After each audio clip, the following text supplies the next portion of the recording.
have a lot of friends who are writers. I have a lot of friends who are musicians. I have a lot of friends who are painters.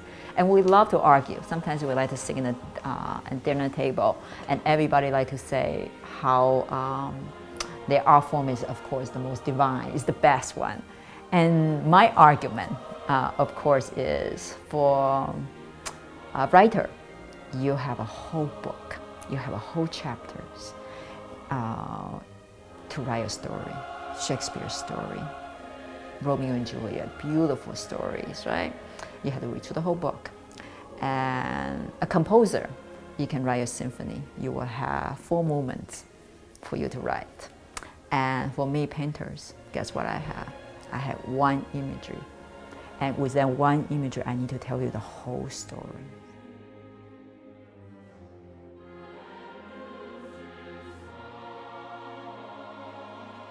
Some kids, they want to grow up, they want to be the president. Some kids grow up, they want to do certain things in life. And when I was little, there are 2 things I want to do. I want to be an artist, and I want to be a professor. And guess who I am?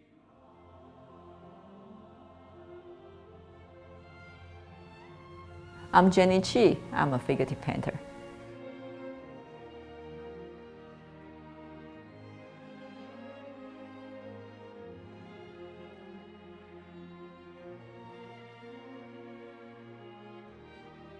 I started art very young and very fortunate. My families are super supportive of what I decided to do. And I remember I will look at very classical paintings, things like painting from the Renaissance, from the roof, straight out from the roof. And I will be pointed to catalog like that, say, wow, I want to do something like this. And most of the art teachers from the 80s, from the 90s, they are not too keen of such artwork. And they will always tell me, no, those things are in the past. Let's not worry about this. Let's see what, if you want to do figure, that's great. Let's see how many chunks you can chop up those figures. Let's see how many abstraction that we can do with those figures. So I done my share of that. And I just know that that was not where my heart's desire.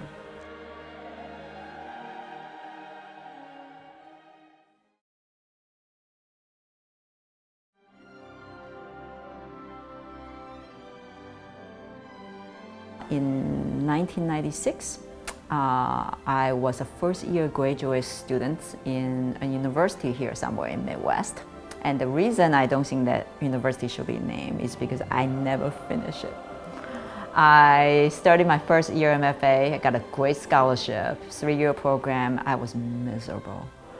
And so what I did is one day I was in the library and I saw this catalog. I opened it up, it says New York Academy of Art, a figurative school.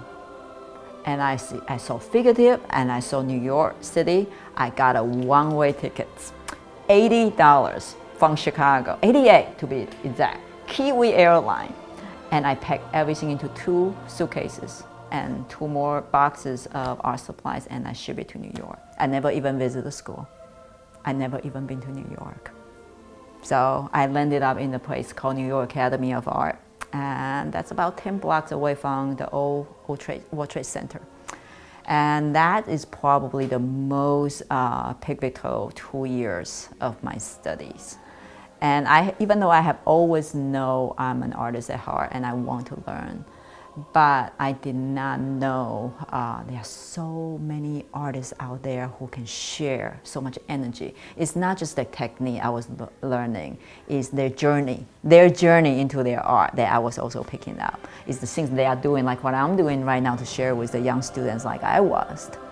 So the 2 years of being in New York and very strict curriculum of learning how to draw and paint figures and meeting artists, famous artists like Eric Fisher, like Ted Schmidt,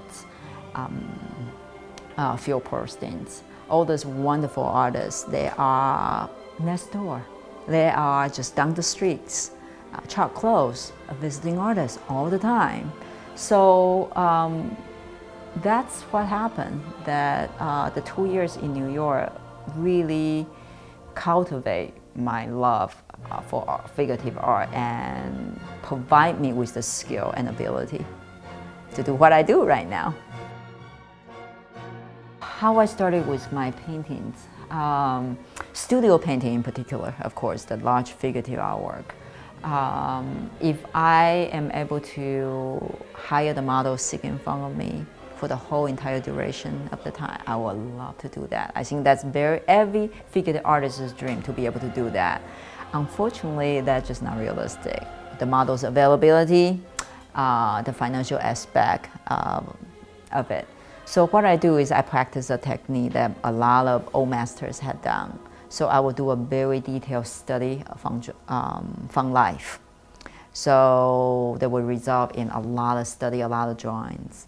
And then when it comes to the final composition on the canvas, what I'll do is I will take those studies and composite them into an environment and puzzle them together. So that's the shorter version on how I do it. But the whole process, it can take from months to years. For example, this piece right here, this is a story that's been in my head for the longest time. It's a story a lot of people are very familiar with, is Romeo and Juliet, love stories. So if you have a love story, what do? You have two beautiful young lovers. And like I have said earlier, I only have one shot, I only have one imagery, and I need to be able to tell the story. So what part of the story do I want to tell? If you Google Romeo and Juliet right now, what imagery are you going to get? You are going to get them embracing, they are kissing, or you are going to have the image they are both dead. So you have a tragedy or you have a love affairs happening. What part do I want to do? So that has been going through my head quite a lot. And also it's such a famous stories. People need to be able to echo the imagery. So that has been quite difficult. I have gone through 2 or 3 models already. I have gone through probably half a dozen poses already. So is this going to be a final version of my Romeo? I do not know. We'll see what happens. And then after Romeo is done, of course, then I have Juliet. And then after they are done, they have to be together. And then there had to be a setting. So it's a pretty painstaking process. And I always tell my students, at least this is my philosophy as an artist, that painting is an intellectual exercise. I use only oil paint. That is something that I have been stay very sincere to. I know there are modern painting medias, acrylic paint, or there are other things that can speed up the process a little bit, or give it some more different effect. But I'm a traditionalist when it comes to this regard. So no, they are red chalk drawings, pencil drawings, and they are oil paints, strict oil. That I even have the bottle of oil mixed up just for the paintings in different processes. I have a solo show in Birmingham, Alabama in 2008. And when I first got invited for this solo show, I was thinking, Alabama? No, I would like to go to a place like in New York City or Chicago. But I was so surprised to see they are a group of people. They are just as hungry for art as if in any city. So I was in a gallery, and it was very successful opening in every aspect. So I was personally very pleased. It was almost closing time. And I have a young man standing in front of one of my large paintings. And he was looking at it. And you can tell the gallery owner is about to wrap up. And he can sense it that this man probably is not in a position to purchase a painting like that. So he is hinting me, said, just go talk to him, then we can close up the shop and everybody can go or go get a drink. And before you know it, this young man turned around and said, I have never been so touched looking at those paintings. And you can see tears in his eyes. He said, I cannot afford to buy any of those paintings. I'm a chef, I'm a professional chef. I just get off work across the street. And I see all this commotion going on right here. I decided I need to come in and look at it. I was so tired, but those paintings give me hopes, give me energy. And just that little 2 minutes talk, I didn't say anything actually, I just listened to him. Only thing I said was, thank you, and thank you.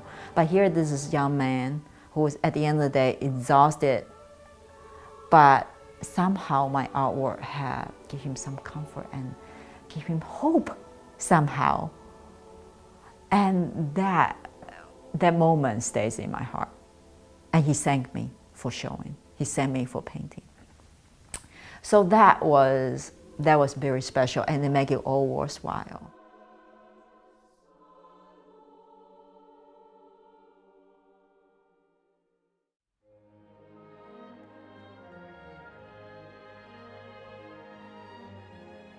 My approach, of course, in the classroom is number one, before you learn how to draw a figure, you learn how to interact and you learn how to appreciate figures. And I always tell students this, even if you walk away from my class, you did not learn a single skill to draw a proper figures, at least you walk away and you look at everybody differently. And you see the beauty in each person, because there is a beauty in each individual person. And you can only see that through you're interacting with the model. So unlike a lot of figure painting classes or figure drawing classes, pretty common in all the universities. But I'm confident to say not everybody teach it the same way.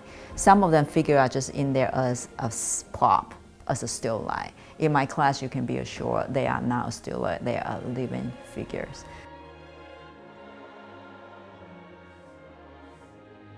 To balance my teaching and myself as a working artist is quite challenging.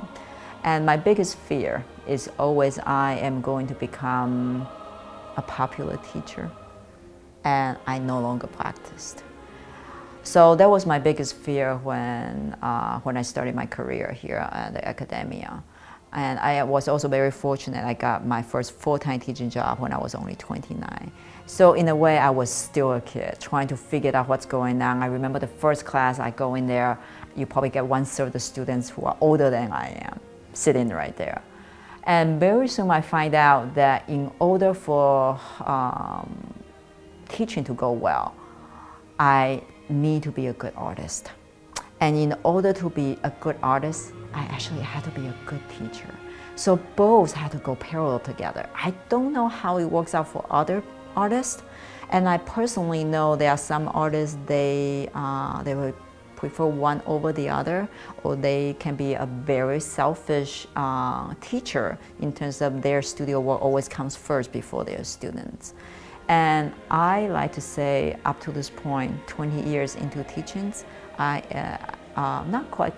over 20 years, part-time and full-time, that I stay very sincere to my studio practice and my role as a teacher.